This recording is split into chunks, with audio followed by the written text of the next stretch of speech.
episode 18 of Blue.Green.Fusion, blue collar jobs for a green economy. And excuse me, I'm the host, Lee McQueen, and this show is titled Do the Right Thing. No decision about candidacy, but I want to be a part of the conversation. Do the right thing, which is something we should all try. And maybe we do try, and most of the time we're successful. And then we, dust ourselves off and try again if we have to. I've got announcements, I've got community meeting news, and then I've got headlines.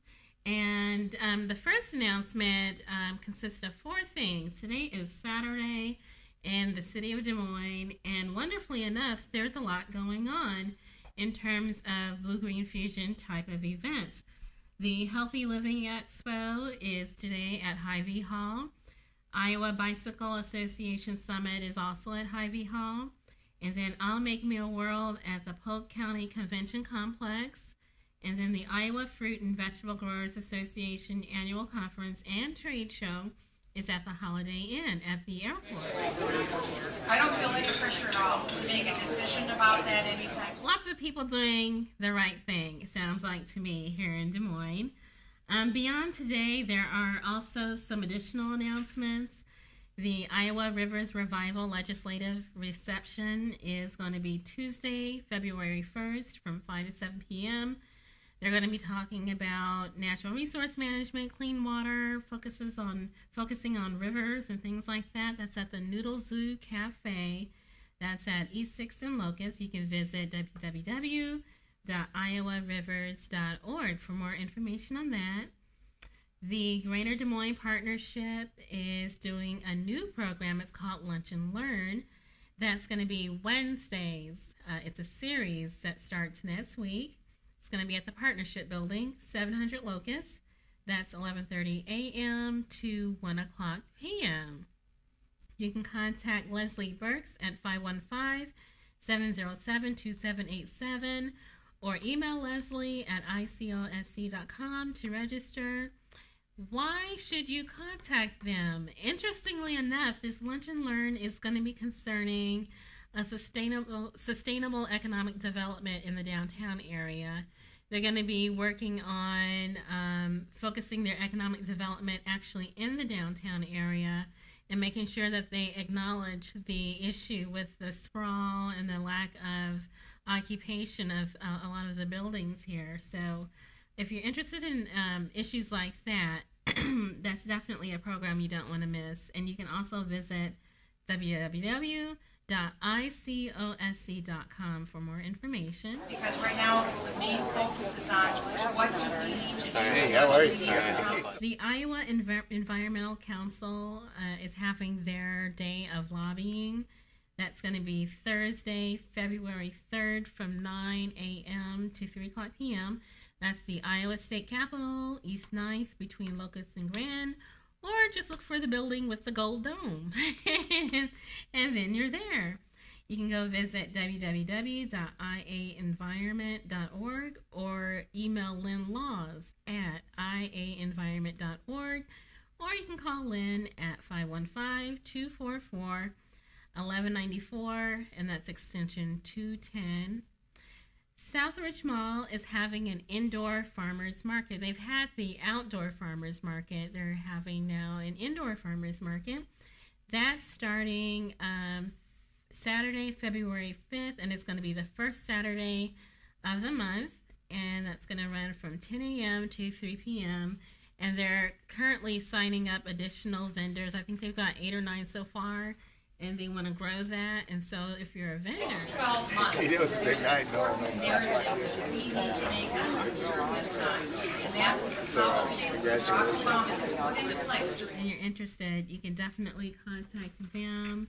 And I don't have that contact information with me, but Google Southridge Mall and maybe even Farmers Market, and you should be able to find them. The Greater Des Moines Partnership and Center of Sustainable Communities, they're very active already. They're banding together with the Metro Waste Authority. They're accepting applications for organizations and leaders. The Environmental Impact Award And that's going to be until Tuesday, March 25th, that you can get your applications to nominate someone for that award in. They're going to announce the winner on April 18th, which is just in time for Earth Day, I believe. I know that Earth Day is in April, and I believe that the entire month of April is Earth Month. You can visit www.desmoinesmetro.com or icosc.com, or the Metro Waste Authority, www.mwatoday.com for more information on that. And basically, these are for organizations and leaders who focus on sustainable development and make a contribution in the community in that arena. So, should be interesting. I mean, as we can see with those 4 events that we're having just today, and then what we have coming up even next week, lots of exciting things. It looks like there's a lot to look forward to and a lot of leadership to acknowledge, which is wonderful. All right, so on to community news. Excuse me. This has been a busy week in the city of Des Moines. I made 4 stops. One was to the city council. That was Monday. And I did show that they have this newsletter that's pretty interesting. I did not go into detail last week, but it is here. It's the City Source. And they had been publishing it in the past. They stopped publishing it for funding reasons, apparently. It's been available online, but apparently their research showed that it was getting past a lot of people, that people weren't seeking it out online.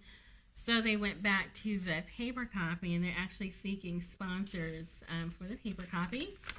And I'm going to open it up. I opened it up on the air last week, but again, this is our city council right here. They're just basically discussing all their activities, get them all on there, and what they've been up to.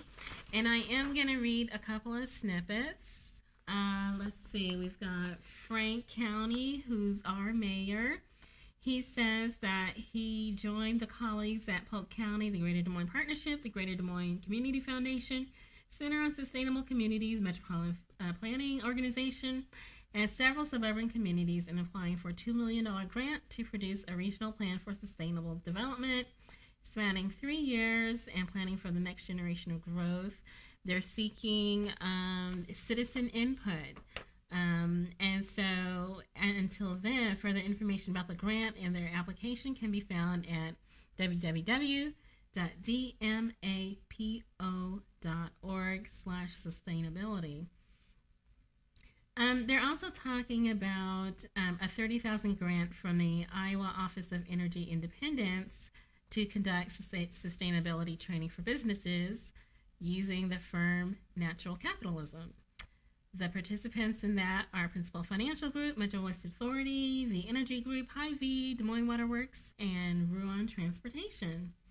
Haley Grice, I think I'm saying his name correctly, is discussing the 6th Avenue streetscape and then the Beaver Avenue streetscape, the progress that they've made on that, revitalizing the 6th Avenue corridor, and banding together with the Riverbend neighborhood, the Chino Park neighborhood, and Mercy Hospital and DMAC, and trying to promote pedestrian safety and walkability, aesthetic improvements like lighting and landscape, trees and flower pots and things like that.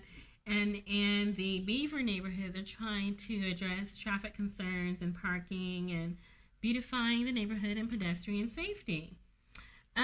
Also, Bob Mahaffey, Ward 2, he's discussing the Easton Boulevard Bridge, working with a Herberger construction company, and outlining progress made on that project. So the new roadway is going to have a 4-foot wide sidewalk on the south side, a 12-foot wide recreational trail on the north side, and it's going to be longer and higher to improve water flows on 4 Mile Creek. And so that's the new $1.3 million structure, which will be a 3-lane roadway. And then we've got Skip Moore, who's the at-large council member, and he's discussing how before he was a member of the city council, he spent over 34 years as a city employee with the forestry division, and that included the first 17 years with the Parks Department, and then the last 17 with Public Works Department. So he's very knowledgeable on those issues.